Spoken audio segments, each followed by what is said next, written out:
নমস্কার বন্ধুরা, সবাই ভালো আছো নিশ্চয়ই। সোমা শখ ও ভালোবাসা চ্যানেলে আমি সোমা বলছি। আজকে কলকাতার দুটো প্রাচীন কালীবাড়ি, ঠনঠনিয়া কালীবাড়ি এবং ফিরিঙ্গি কালীবাড়ি দেখাবো এবং এই দুই কালীবাড়ির ইতিহাস সম্পর্কে কিছু কথা বলবো। মেট্রো করে সেন্ট্রাল স্টেশনে নামলাম। পাশে বউবাজার, কাঠের ফার্নিচারের দোকান সারি সারি।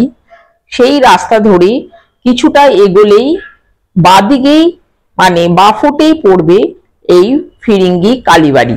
মায়ের মন্দিরের সামনে এসে দেখলাম মায়ের মূর্তির সামনে পর্দা দিয়ে ঢাকা রয়েছে। সামনে কালী পুজো, তাই ঢেকে রাখা হয়েছে। ভেতরে মায়ের গায়ের রং পড়ছে।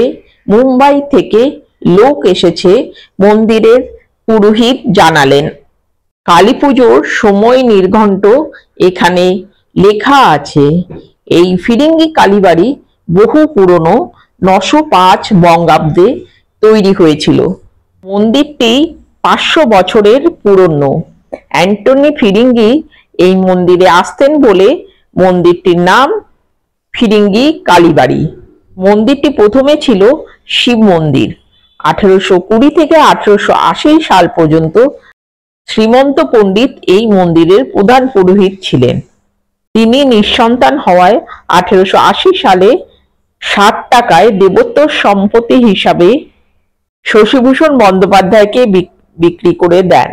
এখনো এই মন্দিরের সেবায়েত বন্দ্যোপাধ্যায় পরিবারের আত্মীয়রা। গুগল থেকে নেওয়া ফিরিঙ্গি কালীবাড়ির মায়ের ছবি।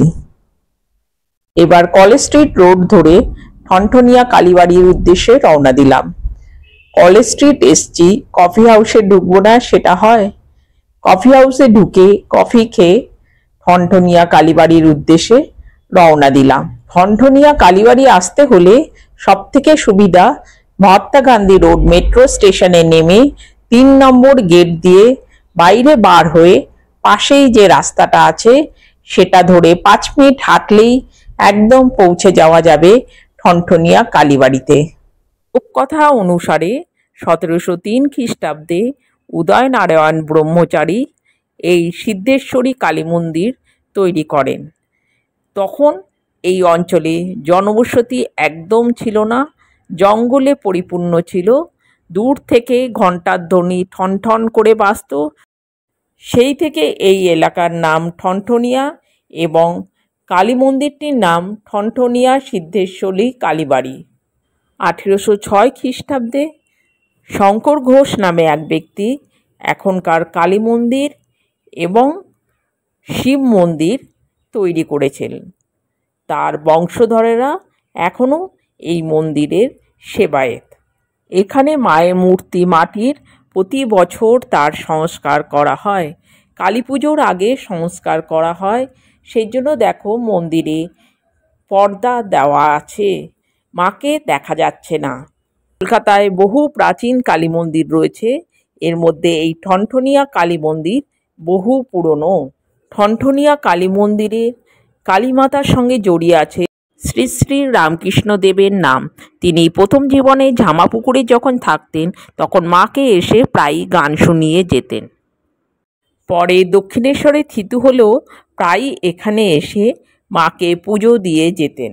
কথিত আছে শিষ্য কেশবচন্দ্র সেন একবার ঘোরতর অসুস্থ হলে রামকৃষ্ণদেব এসে ডাব ও চিনি দিয়ে মাকে পুজো দেন। তারপরেই উনি সুস্থ হয়ে ওঠেন।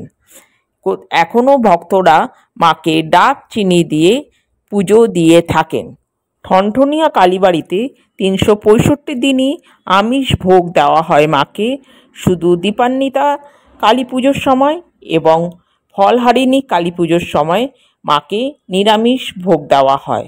বন্ধুরা, মায়ের মূর্তি ঢাকার জন্য মায়ের ছবি দিতে পারলাম না। তোমাদের কলকাতার দুটো প্রাচীন কালী মন্দির দেখালাম। আজকে এই পর্যন্তই। আমার ভিডিওটা যদি ভালো লাগে লাইক কমেন্ট করে দিও। নতুন যারা দেখছো চ্যানেলটা সাবস্ক্রাইব করে দিও, বন্ধুদেরকে শেয়ার করে দিও। সবাই ভালো থেকো, সুস্থ থেকো।